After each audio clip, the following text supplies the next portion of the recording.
Welcome back to the WagerTalk.com studios. I'm Kelly in Vegas. I am here with Teddy Covers and Vegas Cris. Guys, we're doing this 102 series, so to speak. We've already went over parlays. Now we're talking about how to make money betting parlays. Teddy, I'm going to start with you. All right, well, let's start with things not to do. All right, some of the disadvantages of parlays, because obviously when you're talking about betting a little to win a lot, it's something that bettors are really attracted to, and the sports books know that very well. They make a lot of money in terms of hold off of their parlays.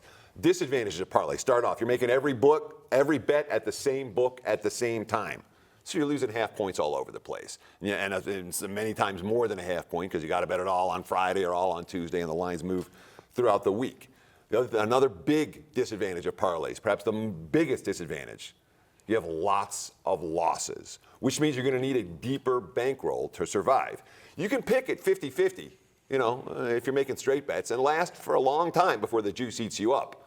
If you're picking 50-50 on your parlays, you're going to be dead in a matter of weeks. So you'll go broke completely rather than growing broke slowly by only picking 50-50 betting straight bets. Good stuff. Cris, tell me why you like taking parlays on your side of the counter.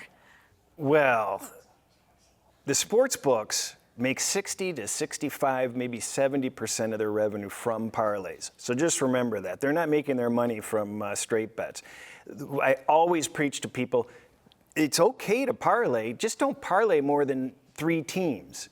If you parlay a 4th team, you're losing 31% value on that 4th team. The 5th team, you're taking off another 12 or 14%. I forget what the number is. That's on minus 110 bets, not the money line bets, though.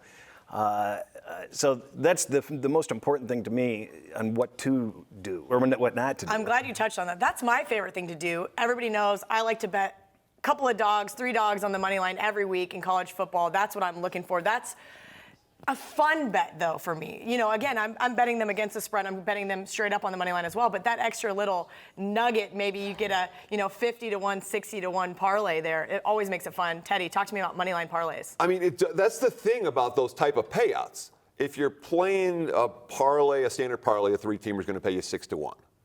If you have 3, let's say 8-point dogs, okay, you're going to put them on the money line. They're in the plus 300 range.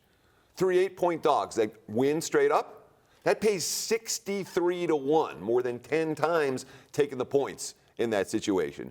So what you'll see books do, they'll oftentimes limit their liabilities on the underdog money line parlays because that's the one way that I know that sharp bettors both here in Vegas and offshore can legitimately attack sports books.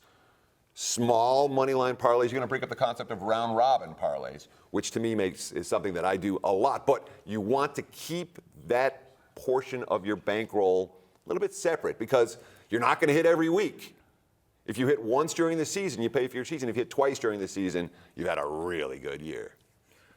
2 important things that benefit you in parlays. If you like 4, 5, 6 teams, I love picking out 5 teams and parlaying them.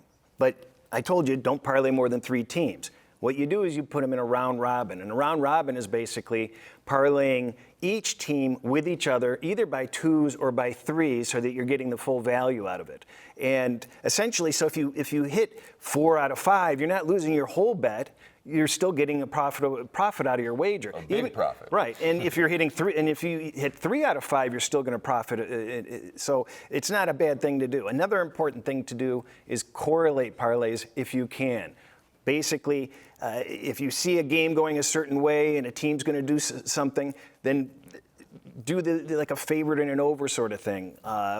In NCAA football, there's a 17 or a 3 to 1 rule. In NCAA. If the total is 3 times greater than the point spread, you definitely want to correlate that. And what you want to do is either go favorite and over or dog and under. And sometimes you can see, let's just say the line's 51 and 17. If it's shaded 17 and a half, you're going to want to shade that for dog and under. If it's at 16 and a half, you want to go over. Good stuff from these guys as always. I am ready to make some money this football season. But if you're looking for a little bit of help right now at WagerTalk.com, we have a 7-day all access for $99. Pick your favorite handicapper, get all of their plays for 3 days for just $99. Also, guys, if you like these videos, please hit the thumbs up button, subscribe to our YouTube channel, and make sure to share it with all your friends.